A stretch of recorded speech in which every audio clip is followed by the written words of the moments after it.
ವಿದ್ಯಾರ್ಥಿಗಳಿಗೆ ಎಜು ಆಲ್ರೌಂಡರ್ ಚಾನಲ್ಗೆ ಸ್ವಾಗತ. ನೋಡಿ, ಬಹಳಷ್ಟು ವಿದ್ಯಾರ್ಥಿಗಳು ನನ್ನ ಬೋರ್ಡ್ ಮಾರ್ಕ್ಸ್ ಎಷ್ಟಿದೆ, ಸಿ ಇ ಟಿ ಅಂಕಗಳು ಇಷ್ಟಿವೆ, ನನಗೆ ಎಷ್ಟು ರ್ಯಾಂಕ್ ಬರ್ಬೋದು ಅಂತ ಕೇಳ್ತಾ ಇದ್ದಾರೆ. ಆದ ಕಾರಣ ಈ ವಿಡಿಯೋನ ಮಾಡಬೇಕಾಗಿ ಬಂತು. ನೋಡಿ, ಪ್ರತಿ ವರ್ಷದಂತೆ ಈ ವರ್ಷ ಇಲ್ಲ. ಈ ವರ್ಷ ಸಿಚುವೇಶನ್ ಬಹಳ ಡಿಫ್ರೆಂಟ್ ಆಗಿದೆ. ಆದ ಕಾರಣ ನಾವು ಇಲ್ಲಿ ಕೆಲವೊಂದು ವಿಷಯಗಳನ್ನು ಕಹಿಯಾಗಿದ್ದರೂ ಕೂಡ ತಿಳ್ಕೊಳ್ತಾ ಹೋಗಬೇಕಾಗ್ತದೆ. ಈ ವರ್ಷ ರ್ಯಾಂಕಿಂಗ್ ಕೂಡ ತುಂಬ ಡಿಫ್ರೆಂಟ್ ಆಗಿ ಬರ್ತದೆ, ತುಂಬ ಶಾಕಿಂಗ್ ಆಗಿ ಕೂಡ ಇರಬಹುದು. ಯಾವ ರೀತಿ ಅನ್ನೋದನ್ನು ನಾನು ನಿಮಗೆ ಇಲ್ಲಿ ಹೇಳ್ತಾ ಹೋಗ್ತೀನಿ. ನೋಡಿ, ಪ್ರತಿ ವರ್ಷ ನಮ್ಗೆ ಏನಾಗ್ತಿತ್ತು ಅಂದರೆ, ಒಂದು ನಿಮ್ಮ ಫಿಸಿಕ್ಸ್, ಕೆಮಿಸ್ಟ್ರಿ, ಮ್ಯಾಥ್ಸ್ ಇದು ಯಾವುದೇ ಸಬ್ಜೆಕ್ಟ್ ಇರಲಿ, ಇವನ ತರಗತಿಯಲ್ಲಿ ಕೂಡ ಒಂದು ಸಿ ಇ ಟಿಯಲ್ಲಿ ಫಿಸಿಕ್ಸ್ಗೆ ಒಂದು 60ಗೆ 35 ಒಂದು ಅಂಕಗಳನ್ನು ತೆಗೆದುಕೊಂಡ್ರೆ ವಿದ್ಯಾರ್ಥಿ ಚೆನ್ನಾಗಿ ಮಾಡ್ತಾ ಇದ್ದಾನೆ, 40 ತೆಗೆದುಕೊಂಡ್ರಂತೂ ತುಂಬ ಒಳ್ಳೆಯ ಅಂಕ ಅಂತ ಅನಿಸ್ಕೋತಾ ಇತ್ತು. ಹೀಗಾಗಿ ಎವರೇಜ್ ಆಗಿ ಒಬ್ಬ ವಿದ್ಯಾರ್ಥಿ ಫಿಸಿಕ್ಸ್ನಲ್ಲಿ ಚೆನ್ನಾಗಿರ್ಬೋದು, ಒಬ್ಬ ವಿದ್ಯಾರ್ಥಿ ಕೆಮಿಸ್ಟ್ರಿಯಲ್ಲಿ ಚೆನ್ನಾಗಿರ್ಬೋದು, ಒಬ್ಬ ಮ್ಯಾಥ್ಸ್ನಲ್ಲಿ ಚೆನ್ನಾಗಿರ್ಬೋದು. ಎವರೇಜ್ ಆಗಿ ಒಂದು 180ಗೆ 90 ಮಾರ್ಕ್ಸ್ ಬಂದರೆ ಒಳ್ಳೆಯದು, ಅಬೋವ್ 90 ಇದ್ರಂತೂ ತುಂಬ ಒಳ್ಳೆಯದು ಅನ್ನೋ ಹಾಗೆ ಇಷ್ಟು ವರ್ಷದ ಒಂದು ಸಂದರ್ಭ ಇತ್ತು. ಬಹಳಷ್ಟು ವಿದ್ಯಾರ್ಥಿಗಳು ಬೋರ್ಡ್ನಲ್ಲಿ ಯಾರು ಅಬೋವ್ 290, ಕೆಲವೊಂದು ಸಾರಿ 100% ಅಂತ ಹೇಳ್ಬೋದು ನಾವು, 295 ಅಬೋವ್ ಯಾರು ತೆಗೆದುಕೊಳ್ತಾ ಇದ್ರಲ್ಲ ಆ ವಿದ್ಯಾರ್ಥಿಗಳು ಮಾತ್ರ ಸಿ ಇ ಟಿಯಲ್ಲಿ 100 ರೀಚ್ ಆಗ್ತಾ ಇದ್ರು. ಬಹಳಷ್ಟು ವಿದ್ಯಾರ್ಥಿಗಳಿಗೆ ಸಿ ಇ ಟಿಯಲ್ಲಿ 100 ಮತ್ತು 100 ಅಬೋವ್ ತೆಗೆದುಕೊಳ್ಳಿಕ್ಕೆ ಸಾಧ್ಯನೇ ಆಗ್ತಾ ಇರಲಿಲ್ಲ. ಬಹಳಷ್ಟು ವಿದ್ಯಾರ್ಥಿಗಳ ಒಂದು ಏನು ಅಂಕಗಳು ಇರ್ತಿದ್ವು ಅಂದರೆ, ಸಿ ಇ ಟಿಯಲ್ಲಿ ಒಂದು 60 to 80, ಬಹಳಷ್ಟು ವಿದ್ಯಾರ್ಥಿಗಳು 60 to 80 ಅಂಕ ಇರ್ತಿದ್ವು. ಅದನ್ನು ಬಿಟ್ಟು ಕೆಲವೊಂದು ಹುಡುಗರು 80ಯನ್ನು ದಾಟಿಸ್ತಾ ಇದ್ರು. ಅಂದರೆ 80ಗಿಂತ ಹೆಚ್ಚಿನ ಅಂಕ ತೆಗೆದುಕೊಂಡಿದ್ದಾರೆ ಅಂದರೆ ಪರವಾಗಿಲ್ಲ, ಏನೋ ಒಂದು ರ್ಯಾಂಕ್ ಬರ್ಬೋದು ಅಂತ. ಯಾರು 90 ಅಬೋವ್ ತೆಗೆದುಕೊಂಡಿದ್ದಾರಲ್ಲ ಅವರು ಸ್ವಲ್ಪ ಒಳ್ಳೆ ರ್ಯಾಂಕ್ ಬರ್ತದೆ, ಇನ್ನು 100 ಮೇಲೆ ತೆಗೆದುಕೊಂಡವ್ರದಂತೂ ಒಂದು ಒಳ್ಳೆ ರ್ಯಾಂಕಿಂಗ್ನಲ್ಲಿ ಬರ್ತದೆ ಅನ್ನೋ ಒಂದು ಸಿಚುವೇಶನ್ ಪ್ರತಿ ವರ್ಷ ನಾವು ನೋಡ್ತಾ ಇದ್ವಿ. ಯಾರು 110, 120 ಹೀಗೆಲ್ಲ ತೆಗೆದುಕೊಂಡವ್ರದಂತೂ ಒಂದು 10,000, 5,000 ಹಿಂಗೆ ಒಳ್ಳೆ ರ್ಯಾಂಕಿಂಗ್ನಲ್ಲಿ ಬರ್ತದೆ, ಒಂದು 15,000 ಒಳಗೆ ಬಂದರೆ ಒಂದು ಒಳ್ಳೆ ಕಾಲೇಜು ನಮಗೆ ಸಿಗ್ತದೆ ಅನ್ನೋ ಒಂದು ವಿದ್ಯಾರ್ಥಿಗಳಲ್ಲಿ ಆಶಾಭಾವನೆ ಕೂಡ ಇತ್ತು.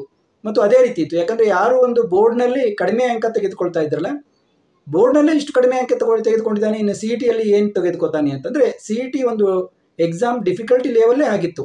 ಸಿ ಇ ಟಿಯಲ್ಲಿ ಸ್ವಲ್ಪ ಫಿಸಿಕ್ಸ್ ಆಯಿತು, ಫಿಸಿಕ್ಸ್ನಲ್ಲಿ ನ್ಯೂಮೆರಿಕಲ್ ಮಾಡಲಿಕ್ಕೆ ತುಂಬ ಟೈಮ್ ಹಿಡಿತಿತ್ತು, 1 ನಿಮಿಷದಲ್ಲಿ ಮಾಡಲಿಕ್ಕೆ ಆಗ್ತಾ ಇರಲಿಲ್ಲ, ಎಷ್ಟೋ ಅಂಕಗಳು ಅದರಲ್ಲಿ ಹೋಗ್ಬಿಡ್ತಿದ್ವು. ಮತ್ತು ಕೆಮಿಸ್ಟ್ರಿ ಆಯಿತು, ಮ್ಯಾಥ್ಸ್ ಆಯಿತು, ಯಾವುದೂ ಅಷ್ಟೊಂದು ಈಸಿಯಾಗಿ ಇರ್ತಾ ಇರಲಿಲ್ಲ. ಆದರೆ ಈ ವರ್ಷ ತುಂಬ ಕಳೆದ ಒಂದು ಹಿಂದಿನ ವರ್ಷಗಳ ಒಂದು ಪ್ರಶ್ನೆ ಪತ್ರಿಕೆಯನ್ನು ನೋಡಿದಾಗ ತುಂಬ ಈಸಿಯಾಗಿ ಬಂದಿದೆ ಈ ವರ್ಷ.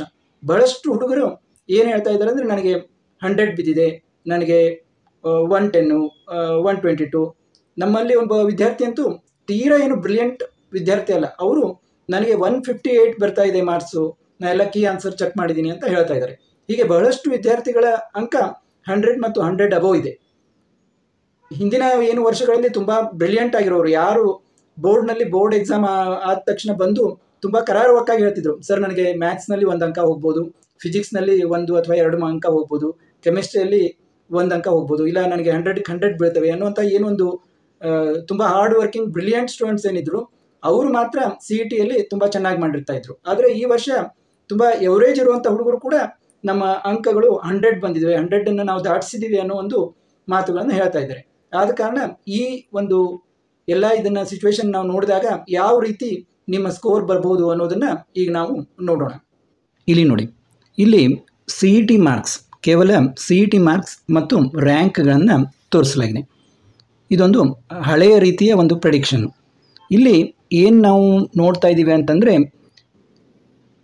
ಸಿ ಇ ಟಿಯಲ್ಲಿ 88 ನೋಡಿ, 88ರಿಂದ ಮೇಲೆ ಮಾರ್ಕ್ಸ್ 88ಇಂದ 115 ಅಂದರೆ 88 ಮಾರ್ಕ್ಸ್ ತೊಗೊಂಡ್ರೆ ಸಿ ಇ ಟಿಯಲ್ಲಿ 10,000 ರ್ಯಾಂಕ್, ಆಮೇಲೆ 115ವರೆಗೆ 5,001 ಅಂದರೆ ಹೀಗೆ ರ್ಯಾಂಕು. 88 ಕಡಿಮೆ ಒಂದು ಮಾರ್ಕ್ಸು, ಇಲ್ಲಿಂದ 173 ಹೈಯೆಸ್ಟ್ ಮಾರ್ಕ್ಸ್ ನೋಡಿ ರ್ಯಾಂಕ್. 168ಇಂದ 173 ಅಂದರೆ 1 to 10 ಅಂದರೆ ಫಸ್ಟ್ ರ್ಯಾಂಕು 173 ಆದರೆ 10th ರ್ಯಾಂಕ್ ಬಂದವನು 168.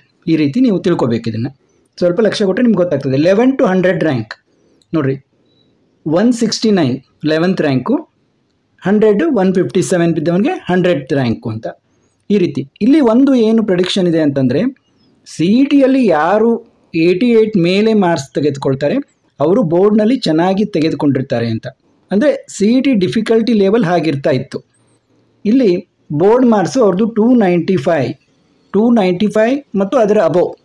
ಬೋರ್ಡ್ನಲ್ಲೇ ಚೆನ್ನಾಗಿ ಮಾಡಿಲ್ಲ, ಇನ್ನು ಸಿ ಇ ಟಿ ಏನು ಮಾಡ್ತಾನೆ ಬಿಡು ಅನ್ನುವಂಥ ಒಂದು ಆಗ ಹಿಂದಿಂದ ಅದೊಂದು ಟ್ರೆಂಡ್ ಇತ್ತು. ಬೋರ್ಡ್ನಲ್ಲಿ 95 ಮೇಲೆ ಮಾಡಿದರೆ ಮಾತ್ರ ಸಿ ಇ ಟಿಯಲ್ಲಿ ಚೆನ್ನಾಗಿ ಮಾಡಲಿಕ್ಕೆ ಸಾಧ್ಯ ಆಗೋದು.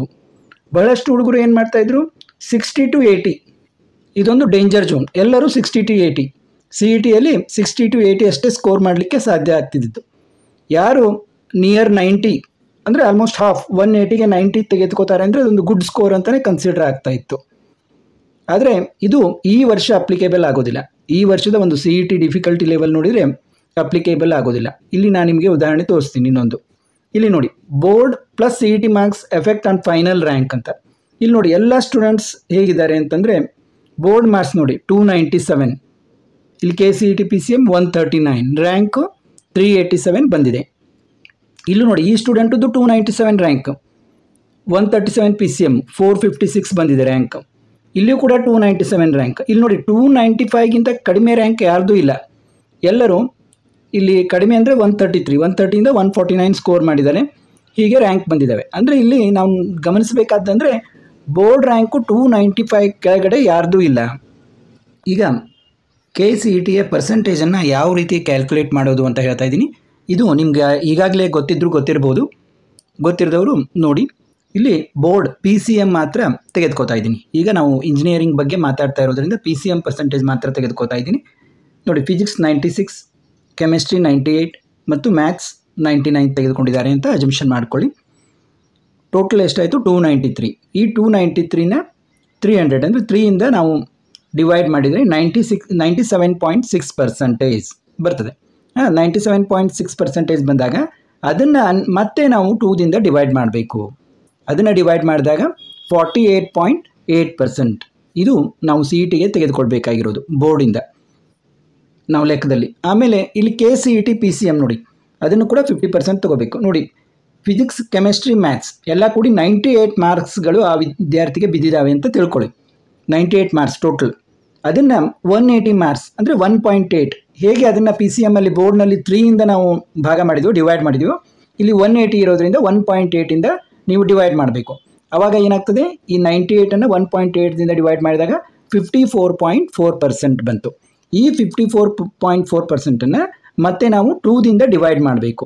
ಆವಾಗ 27.2% ಬಂತು. ಇನ್ನು ಟೋಟಲ್ ಪರ್ಸೆಂಟೇಜ್ ಹೇಗೆ ಮಾಡೋದು ನೋಡಿ, ಎಲ್ಲ ಕೂಡಿ ತೋರಿಸ್ತಾ ಇದ್ದೀನಿ ನಿಮಗೆ. ಟೋಟಲ್ ಪರ್ಸೆಂಟೇಜ್ ಏನಾಯಿತು, ಈ 48.8% ಬೋರ್ಡಿಂದು, ಆಮೇಲೆ ಕೆ ಸಿ ಇ ಟಿ 27.2%, ಎರಡು ಕೂಡಿಸಿ ಮಾಡಿದಾಗ ಏನಾಯಿತು, ಟೋಟಲ್ ಪರ್ಸೆಂಟೇಜ್ 76%. ಇದು ನಿಮ್ಮ ಕೆ ಸಿ ಇ ಟಿಯ ಪರ್ಸೆಂಟೇಜ್. 76% ಮಾಡಿದ್ದಾರೆ ಇಲ್ಲಿ ವಿದ್ಯಾರ್ಥಿ. ಅಂದರೆ ಪಿ ಸಿ ಎಮ್ದಲ್ಲಿ 293 ಮಾರ್ಕ್ಸ್ ಇದೆ ಮತ್ತು ಕೆ ಸಿ ಇ ಟಿಯಲ್ಲಿ 98 ಮಾರ್ಕ್ಸ್ ಇದೆ. ಆವಾಗ 76% ಬಂತು. ಈ ರೀತಿ ನೀವು ಕ್ಯಾಲ್ಕುಲೇಟ್ ಮಾಡಬೇಕು. ಈಗ ಈಗಿನ ಈ ವರ್ಷದ ಒಂದು ಪ್ರೆಡಿಕ್ಷನ್ ಪ್ರಕಾರ 76% ಬಂದರೆ ಯಾವ ರೀತಿ ವಿದ್ಯಾರ್ಥಿಗೆ ರ್ಯಾಂಕ್ ಬರ್ಬೋದು ಅನ್ನೋದನ್ನು ನೋಡಿ. ತುಂಬ ಶಾಕಿಂಗ್ ರಿಸಲ್ಟ್ ಇದೆ ಅಂತ ಅನಿಸುತ್ತೆ ಈ ವರ್ಷದ್ದು. ನೋಡಿ, ಈ ವರ್ಷ ಎಲ್ಲ ವಿದ್ಯಾರ್ಥಿಗಳು ಸಿ ಇ ಟಿಯಲ್ಲಿ ತುಂಬ ಚೆನ್ನಾಗಿ ಮಾಡಿರೋದ್ರಿಂದ ಸಿ ಇ ಟಿಯಲ್ಲಿ ಉತ್ತಮ ಮಾರ್ಕ್ಸ್ಗಳನ್ನು ಮೊದಲು ಏನು ತುಂಬ ಜಾಣ ವಿದ್ಯಾರ್ಥಿಗಳು ಏನು ತೆಗೆದುಕೊಳ್ತಾ ಇದ್ರು, 90%, 90 ಮಾರ್ಕ್ಸನ್ನು ದಾಟಿಸ್ತಾ ಇದ್ರು. ಈ ಸಾರಿ ಎವರೇಜ್ ವಿದ್ಯಾರ್ಥಿಗಳು ಕೂಡ 100 ಮಾರ್ಕ್ಸ್ಗಿಂತ ಹೆಚ್ಚಿನ ಮಾರ್ಕ್ಸ್ಗಳನ್ನು ಸಿ ಇ ಟಿಯಲ್ಲಿ ತೆಗೆದುಕೊಂಡಿದ್ದಾರೆ. ಬಹಳಷ್ಟು ವಿದ್ಯಾರ್ಥಿಗಳನ್ನು ಕೇಳಲಾಗಿ ಅದೇ ರೀತಿ ಒಪಿನಿಯನ್ ಬಂದಿದೆ. ಈಗ ಮತ್ತು ಪ್ರಶ್ನೆ ಪತ್ರಿಕೆ ಕೂಡ ಡಿಫಿಕಲ್ಟಿ ಲೆವೆಲ್ ಕಡಿಮೆನೇ ಇತ್ತು. ಆದ ಕಾರಣ 95% ಅಬೋವ್ ಬಂದರೆ ಬಿಲೋ 500 ರ್ಯಾಂಕ್ ಬರಬೇಕಂದ್ರೆ ಇದು ರ್ಯಾಂಕು, ಈ ಕಡೆದು ಇದು ರ್ಯಾಂಕು. ಬಿಲೋ 500 ರ್ಯಾಂಕ್ ಬರಬೇಕಂದ್ರೆ 95% ಆಗಬೇಕು. ಯಾವುದು ನಿಮ್ಮದು K C E T total percentage, C E T percentage. ಇನ್ನು 90 to 95 ನೋಡಿ, 90 to 95 ಅಂದರೆ 500ಇಂದ 1000 ಯಾವ ರೀತಿ ನೀವು ತಿಳ್ಕೊಬೇಕಾದ್ರೆ 95% ಆದರೆ 500 ರ್ಯಾಂಕಿಂಗು. ಹೇಗೆ ಪರ್ಸೆಂಟೇಜ್ ಕಡಿಮೆ ಆಗ್ತದೆ, ರ್ಯಾಂಕಿಂಗ್ ನಿಮ್ಮದು ದೂರ ಹೋಗ್ತದೆ. 90% ರ್ಯಾಂಕ್ ಆದರೆ 1000 ರ್ಯಾಂಕಿಂಗು. ಗೊತ್ತಾಯಿತು ಅನ್ಕೊತೀನಿ. 95% ಆದರೆ 500 ರ್ಯಾಂಕಿಂಗು, 90% ಆದರೆ 1000 ಅಂದರೆ ಇನ್ ಬಿಟ್ವೀನ್ 90% to 95 ಅಂದರೆ 500ಇಂದ 1000 ರ್ಯಾಂಕಿಂಗು. ಇನ್ನು ಇಲ್ಲಿ 85%ಇಂದ 90%ವರೆಗೆ ಅಂತಂದರೆ 1000ಇಂದ 5000.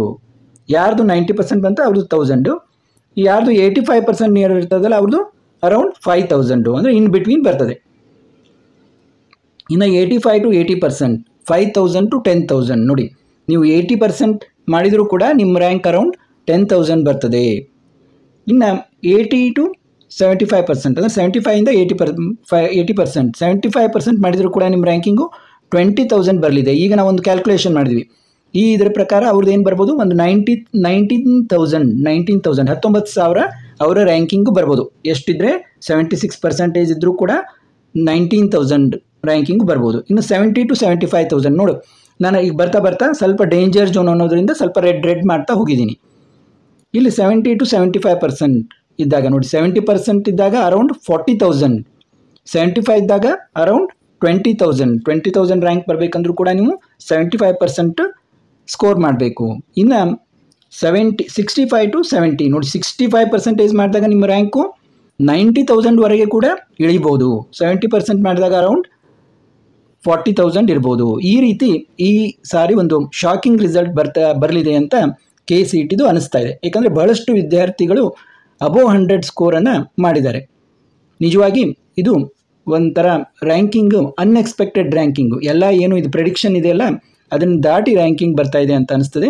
ನಿಮ್ಮ ರ್ಯಾಂಕ್ ಬಂದ ತಕ್ಷಣ ನೀವು ಕಾಮೆಂಟ್ ಮಾಡಿ ತಿಳಿಸಿ ನಿಮ್ಮ ಮಾರ್ಕ್ಸ್ಗಳು ಎಷ್ಟಿದ್ದು, ನಿಮ್ಮ ರ್ಯಾಂಕ್ ಎಷ್ಟು ಬಂತು ಅಂತ. ಮತ್ತೆ ಮುಂದಿನ ವಿಡಿಯೋದೊಂದಿಗೆ ಭೇಟಿಯಾಗೋಣ.